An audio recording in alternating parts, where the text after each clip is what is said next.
Barrel Surf Podcast. Barrel Surf Podcast. Barreled Surf Podcast. Barreled Surf Podcast. Barreled Surf Podcast. Barreled Surf Podcast. Barrel Surf Podcast. Yeehaw!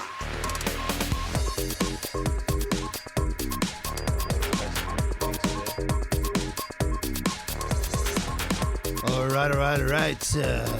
Welcome back to Barreled Surf Podcast. This is your post-Margaret River edition. What a comp it's been. It's just wrapped up a day or two ago, maybe yesterday. Kind of lost track of the days. It's been a bit of a big week or two down in the southwest for the Margaret River comp. And good to have Adz Kennedy back with us. He's had a bit of a quiet time down at the comp this year. He's been too busy with work. I know, bloody work gets in the way of things, and I may or may not have snuck a couple of surfs in for myself as well. We will talk about that shortly, but yes. It's a hard one, man. You want to watch the comp, but you want to watch it when it's good waves, right? You don't want to go and watch them grovel, not that they really had to this year, but in years gone past. So you're sacrificing a good surf. Obviously, you're sacrificing a bit of time at work, and I've done plenty of it over the years. You certainly have, my friend. I have, but this year T-Bone really flew the I for us, didn't he? I don't even think he's fucking still. I think he's still in Margaret River. I don't think he's been home for like 2 weeks. I've been calling him Oprah Winfrey all week because he's just a media mogul, isn't he? He's all over the joint.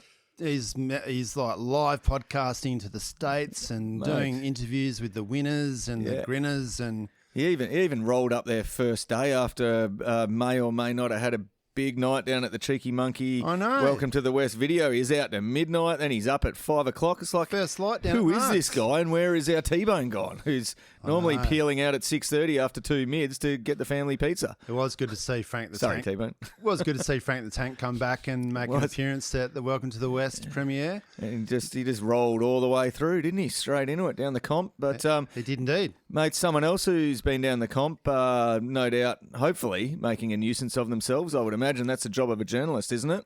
I think so. Is Tommy DeSouza. Tommy, welcome to the Shed Quarters. Cheers, boys. Welcome, Tom. It's good to have you here, mate. We spent a bit of time down at the comp over the last couple of weeks, and it's wrapped up. Adzy, you weren't there. What were your highlights? Mate, well, I may or may not have been streaming it pretty heavily on the work site with the Makita cordless radio at full volume. So I ran out of data, had to get the apprentice, who had obviously has got a better plan than me for some fucking reason. I don't know why, because young people always seem to have more tuned in on that stuff, aren't they? So I told him that if he wants to get paid, best he hook his phone up and start streaming his data. So that was your highlight, getting your apprentice to hook you up with some data. Well, mate, my highlight, I was so tantalisingly close to a fantastic highlight.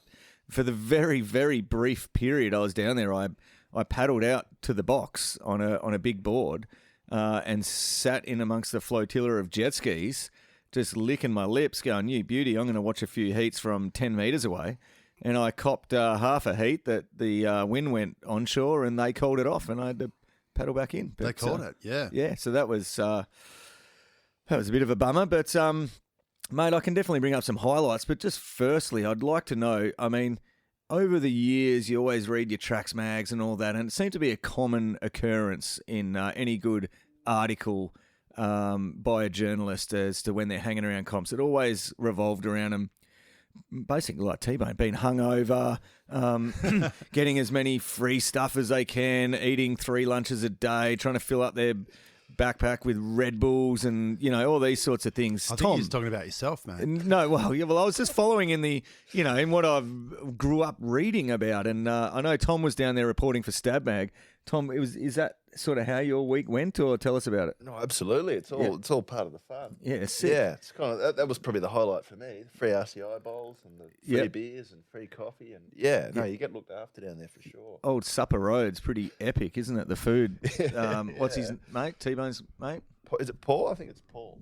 There's Ryan, who's like the manager, and then there's I think Paul and Michael Chooks. Priest was also in the kitchen there doing some incredible work. Yeah, didn't get any of the crayfish, but still bloody good food down there. But you did mention the box, mate. How was your read on the box, Tom? I don't know if it's a great contest venue. I mean, it's obviously everyone wants to see the world's best out there giving a crack, and there's always a bit of carnage. And I guess a wave like the box, it kind of really sort of splits the group in half. It's, who's got the tube riding skills to sort of be able to make one out there and take off and get to the bottom and thread it. And so that's always interesting to see. But, as a comp venue, I don't know. I mean, I think it seems like a pretty fickle wave. It's definitely fickle. Yeah. Fucking hell, it's fickle. Yeah, Paddled all yeah. the way out there and it just turned off like that. I was spewing. Yeah. And then I think, I think the most disappointing thing for me on that day was the fact that they moved over there. They wasted almost 3 hours moving there and back. Yeah. And then didn't really get the chance to run the women's in some really solid pumping main break. I mean, main break was 10 foot and glassy, and they, I think the women didn't want to surf, and it was kind of running. They were kind of running. Was out that the of time official as word well. that the ladies went, nah, we don't want to Yeah, drive it? yeah, Yeah, They okay. had, yeah. I mean, It was a bit of that, and probably the sun was getting low, and also they could have only run 2 out of the 4 heats or something because of that time loss. Is that right, Tommy? Or yeah, they definitely could have run overlapping heats. And got it yeah, I done. suppose, yeah. I mean, they moved over there at 1 or something, and they had Geordie and, guys at the box were only getting sort of 2s and 3s. There was the odd 7, 8 point ride. Yep. And then they ran Geordie, a couple. Geordie got that one that was like They a ran 9. a couple of heats It over was there, and they were like holy 8s shit. and 9s out at main break, and Yeah. So I That don't, one wave of Geordie I saw in the flesh was fucking so good. Yeah. When you're looking at it from 400 metres away and it looks that spectacular, mate, imagine what it would have looked like if you were paddling over the wall of that thing. It Yeah, would have yeah. blown your mind. yeah, Yeah. That was Yeah. one thing I really noticed being down there is seeing the moves in the flesh. They talk about it sometimes with the judging judging issues and all the rest of it, but seeing some of the moves in the flesh, you kind of can't really appreciate it on the feed. Yeah. You just Well, go, fuck, that was incredible, and you see it on the TV and you go, oh, that was It's pretty sick. pretty good, but it's- yeah, Yep. you know, Well, it's an interesting point you make there, Tommy, about the box, because it's unpopular online, and I think Swellnet's Thermal Ben, I think he might be maybe one of the lead forecasters or whatever. That's his catch name on the comments. Thermal Ben. Thermal Ben. I think it's Ben. Ben Matson, I think. Yeah, so I think it's one of the main guys on there, Yeah. eh? And so he's always commenting, and he was like, this is before the comp started. He goes, this is going to be a really unpopular opinion, but I don't think the box is good for a comp. And everyone's like, oh, what are you talking about? But I think he was proved right. I mean, I still want to see it around there every year. But like you say, mate, it takes them an extra hour and a bit to get started. Waves were pumping that morning. And then to get back was like an hour and a half, wasn't it? And that hour and a half was middle of the day, sunny, 6 to 8 foot margs. And every time the box is good, Margs is pumping. Like there's never a day where the box is good and Margs is no good. Like that doesn't exist. Yeah, I mean, I guess they're almost kind of like exhibition heats, Yeah. They give Tourism WA a bit of marketing material, and we sort of see it on replay for the next couple of years, and everyone gets all excited. Yeah. But I think as a comp venue, I mean, and you sort of, I guess you look over, you look over there and you kind of see good waves every now and then, but it's. Yeah, I just don't really think it's a kind of a contest venue, Yeah. It's an interesting one because everybody's been saying, oh, let's have the box for years and years, and then they run 6 heats and people are sort of kind of a bit over it. I reckon 6 heats in the whole comp's probably about perfect.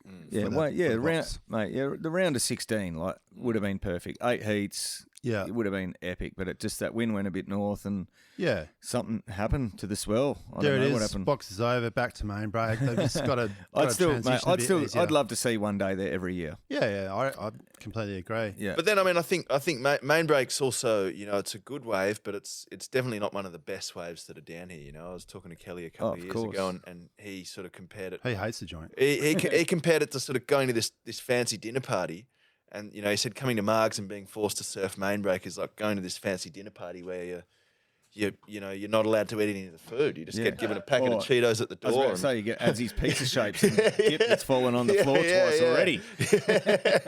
Yeah. You get a That's packet fair of enough. chips at the door. Good But I mean, analogy. I think as a contest venue, it's a really good contest venue. Yeah. I mean, it works in anything from sort of 2 to 20 foot. Yeah. Left, So many opportunities. right, and a lot of the guys say it is a challenging wave to surf. Yeah. It's a big playing field. The power's kind of on a similar level to Hawaii. Yeah. And mate, that end section, holy shit. Yeah, It's yeah. so insane what those Yeah. guys are. And when you've gone out there, and screamed down the line on a 4-footer, even a 4-footer, and seen that section coming out. Yeah, it's like, I'm not fucking hitting that. No way, man. Like, not a chance am I throwing my body against that. So when you see those guys doing it on like 6 and 8 footers, it's like, mate, that end section, when it's coming at you, has so much blow. I just surfed there recently, and I got like a pretty solid like 6 foot plus wave, and mate, I was screaming towards the end section. I was never ever going to hit it, and it really jacked up, and I seen it coming the other way, and I just got up a big high line and just drove down out in front of as far as I could to get away from the explosion. And mate, the thing still ran me down, even though I was like way out in front of it, and it ran me down and absolutely ragdolled me.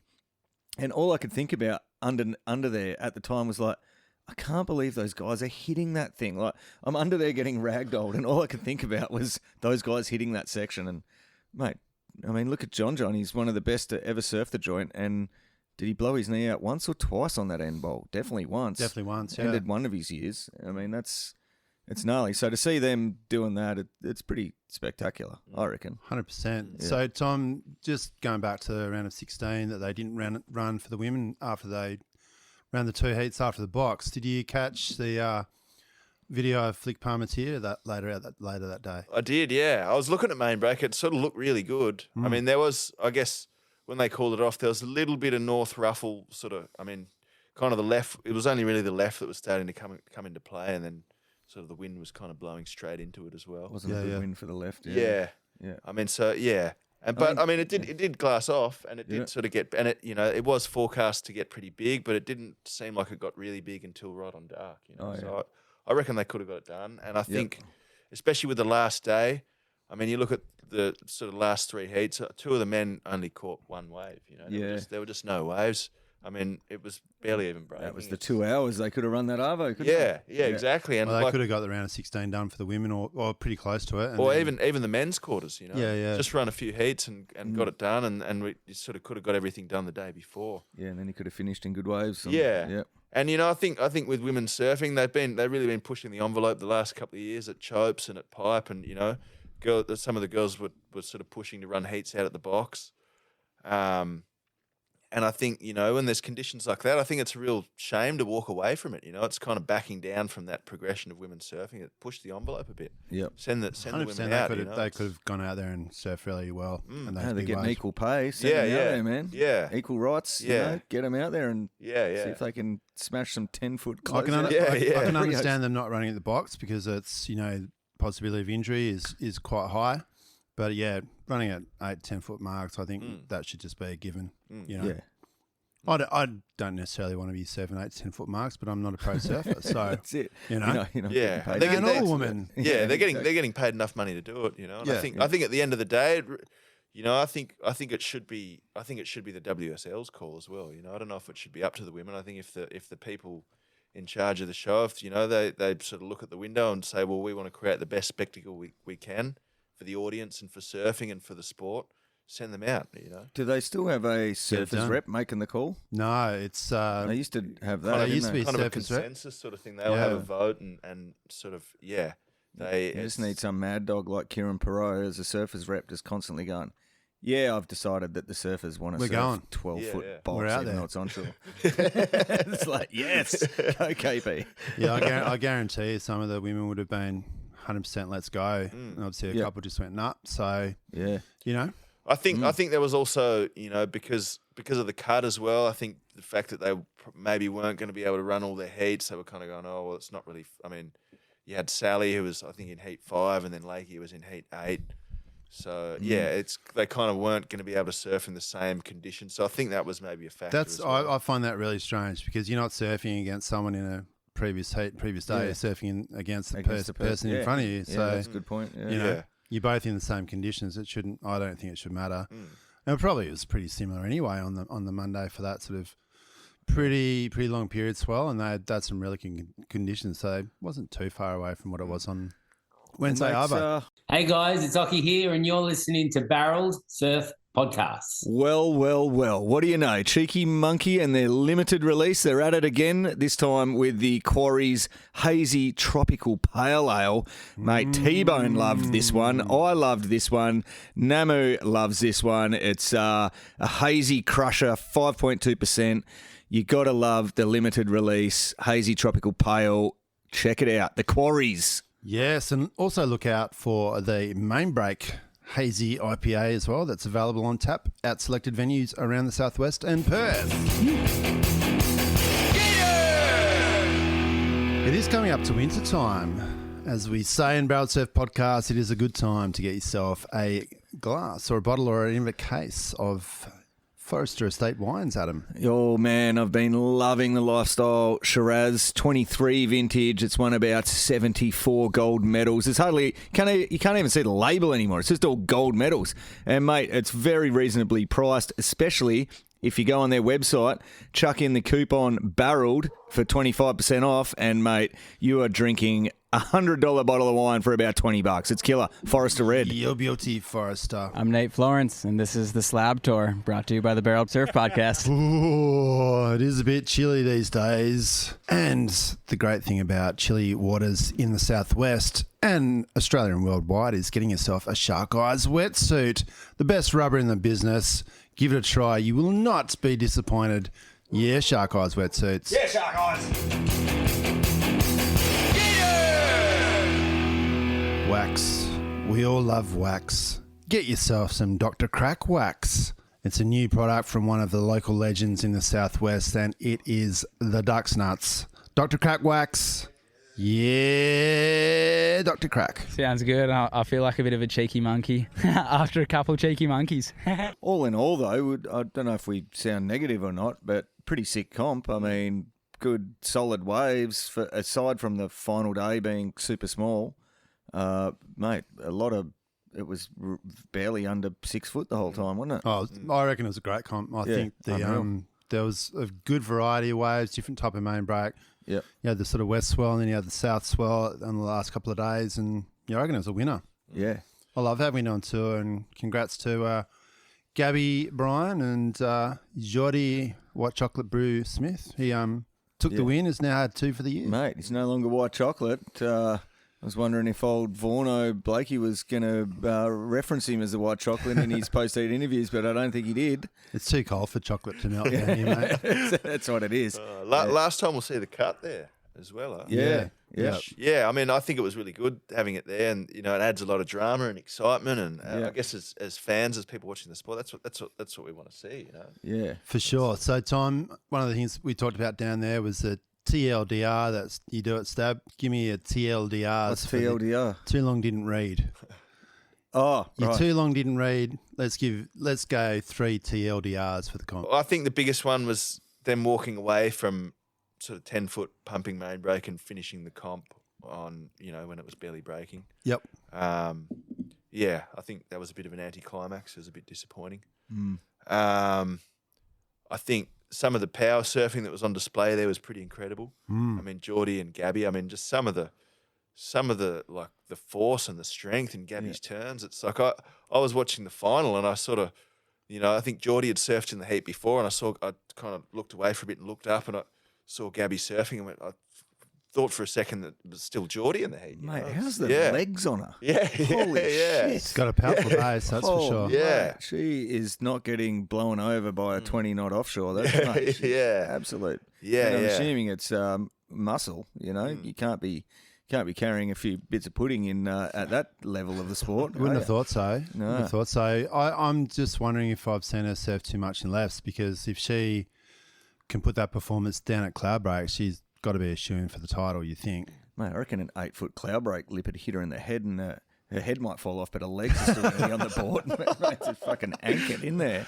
I was looking at a photo of you and her and I was like, holy shit, she's just been doing power squats, man. Yeah. Jim, that's the go, though, isn't it? I mean, Jack Robbo's all quadded up. Remember him a couple of years ago and going, fuck, he's popping, and that's where it's at, isn't it? Well, I guess that's where all your power comes from. Yeah, Right? keeps From you the legs. stable and power. We better start moving on our legs a bit more, It's pretty mate. obvious why I surf so shit with these chicken legs, Well, isn't it? yeah, me too. I mean, you like to think you got strong legs, but obviously we don't. We see. Nah, not like that. So, Yeah. And then Geordie, man, how good is it? Like once Robbo and Ethan were out for me, I was just like, I was pretty fucking spewing about it, to be honest. Especially with the box coming up the next day, and Robbo, he wouldn't have got the box anyway though. He was late in the draw, so he would have been back at Margs anyway. But still, Is that right? Yeah. But then I wonder if Robbo was still in the draw, would they have chosen to bring it back?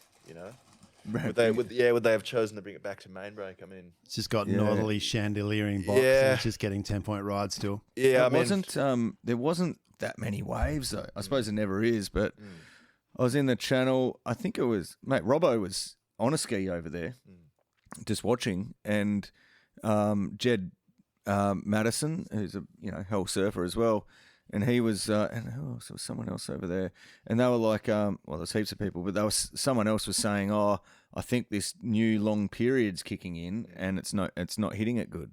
Or something. And I'm like, I don't know, Yeah. So that was a valid call, but yeah. I was surfing at the same time out at mainbreak, and you sort of definitely felt a real lift in energy in the swell. Yeah. And I mean, I guess a real long period swell out of just kind of just overwhelms a little button of reef like that, Yeah. Yep.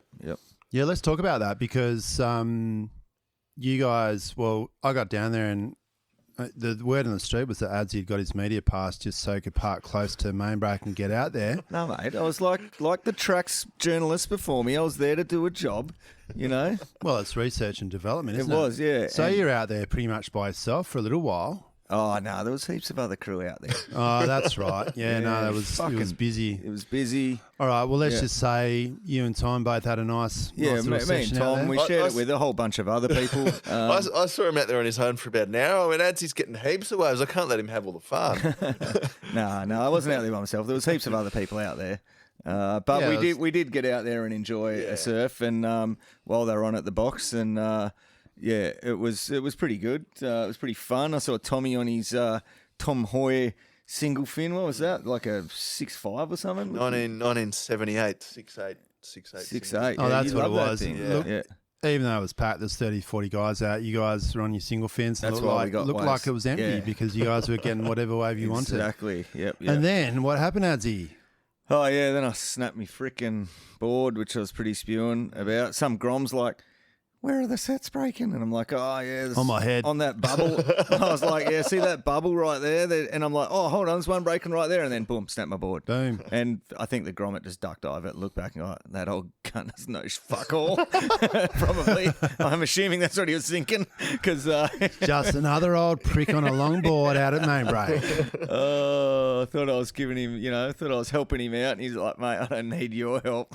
He just off the side and probably surfed for another 2 hours. And meanwhile, I'm just swimming back to the beach. Start So doing no, I was air pretty revs spewing off the about right. that. It didn't stop you, though. I saw you back out there about an hour or so later. Yeah, I went and got another one. Yep. Well, I went and got the other one and went to the box, and then they called it off. And luckily, Jed gave me a lift on the ski back over, so I didn't have to paddle back in, walk around and paddle. I was just going to paddle straight across because I was figuring, mate, there was a fisheries boat halfway across, and there's drones going everywhere. I'm like, if you're ever going to do it, today's the day. It's like I felt pretty safe, Safest time ever. Yeah. for sure. But a bit of a bummer. But what I was saying was, Ethan Ewing and Robbo, once they were out, obviously, I was still going for Lobby and, the Aussies, but really, it's all about Ewing and Robbo for me this year in the top 5 and a potential Aussie world champ. That's who I'm really going for. But once they were gone, mate, I'm going for Geordie. He's like my third in line right now behind those two for this comp, for the world title. It's a good story, isn't it? It's a good story. It seems like he's got that air about him that's really likable now. Whereas I'm sure, as probably any 20-year-old surfer that's been throwing $10 million, I'm sure he was probably a prick when he was younger. It'd be pretty hard not to be, wouldn't it? When everyone's throwing everything at you, and you'd be pretty arrogant and probably rub a few people up the wrong way. But man, he seems super likable now, and he's old age and wisdom, and he seems just super happy and grateful. And man, he's surfing so fucking good. It's such a joy to watch. He just seems like he's just frothing on surfing. He's Yeah. just kind of frothing that he's still there and having a sick time, and it's good to see. It's good to see, man. So, I love mate, he'd have to almost be a shoe-in for top 5 at this rate. Well, wouldn't he's he? number 1 now, and there's only 3 comps left, I think. Yeah, and So- he's. I looked at the ratings this morning. He's about 5,000 points ahead of Italo. Yep. And all second, third, fourth, fifth, all those guys. It's all like 1,000 and 2,000 point splits, and he's got a 5,000 point split. So that's pretty substantial. Yeah, Yeah, I good on agree. If an Aussie can't win it, let's go white I'll chocolate. go for Geordie. Big If Safa. Aussie can't win it, I'm Yeah. going for He Geordie. may melt in the Taboo and sun, though. We'll have to see. Oh, it is warm there. Mate, he needs to get Sean Thompson involved somehow. Yeah, well, there you go. I mean, Sean Thompson's got that very dramatic ad that was playing on the WSL, that fresh ad, the history, and all that sort of stuff. Like, it was pretty. It was. He does seem like a dramatic dude, actually. He Sean does. Thompson. He does. Yeah. But I mean, man, only South African world champ, absolute pushing the limits in the late 70s, mate. How sick would it be to see Sean Thompson on a boat in the channel at Cloudbreak with Geordie? Like, Hey, pretty Geordie, cool. when the wave breaks here, don't be here. That's not him, is it? He didn't say that, did he? No, that was Turtle in North Shore. Yeah, I know. I was just wondering why you put a South African spin on it. Yeah, because that's Sean Thompson doing Turtle. Oh, okay. Anyway, we're going to wrap this up. Yeah, You we're have been getting listening to the sidetracked. Barrel Surf podcast. Bronte Macaulay, that was a highlight. Yeah, of course. I Bronte. think Local, that, making semis. that round of 32 was pretty interesting as well. Yep. Just all the upsets. I mean, you literally couldn't have picked a heat. Yeah. It's- yeah. That was a lot of that big was- seeds went down. Yeah, and I think I think that was kind of really going to show us the advantages of the cut as well. I think there were Yep. some really inspired performances from guys who were kind of on that cut line and Yep. just surfing for their careers really, and sort of took down some of the top dogs. And Yeah. that Yep. makes it really interesting. I It think does. I Yeah, think- it's almost like we're going to miss the cut. Like, Yeah. everyone hated the cut, but Yeah, I mate, mean, it I was guess sort it's- of pretty cool in a way. Some surfers missed the cut. Now we're going to miss the cut. Yeah, It's, yeah. That's I mean, right. I guess without the cut, they might be more inclined to run heats over at the box or send the girls out at mainbreak when it's 12 foot. But Yeah, maybe. Yeah. I also think it kind of takes away a bit of the drama, which is Yeah. in sport as fans, that's what we love to Yeah, see. you want the drama. Mm. Mate, We you know, do. it seems to do really well. I've noticed over the years that solid main break. Leo, he's always looks real good out there. I've seen him do one end turn that was fucking absurd. I think it might have been in the He's first one of round or those something. guys that actually seems to be getting better at surfing.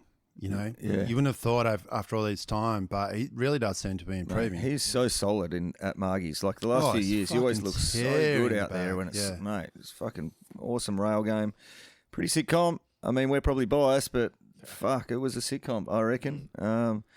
Yeah, pretty frothing. It was a good one. And before we do go, hats off to Alejo Muniz, who's Made it again. somehow made the cut. What a- Yeah, what a- no, he's been off tour for like 10 years and then got back in. Congratulations, mate. I know Yep. that you'll be cooking up some Brazilian barbecues back home, and yeah, you did it. You've been listening to Barrel Surf Podcast. We'll catch you next time.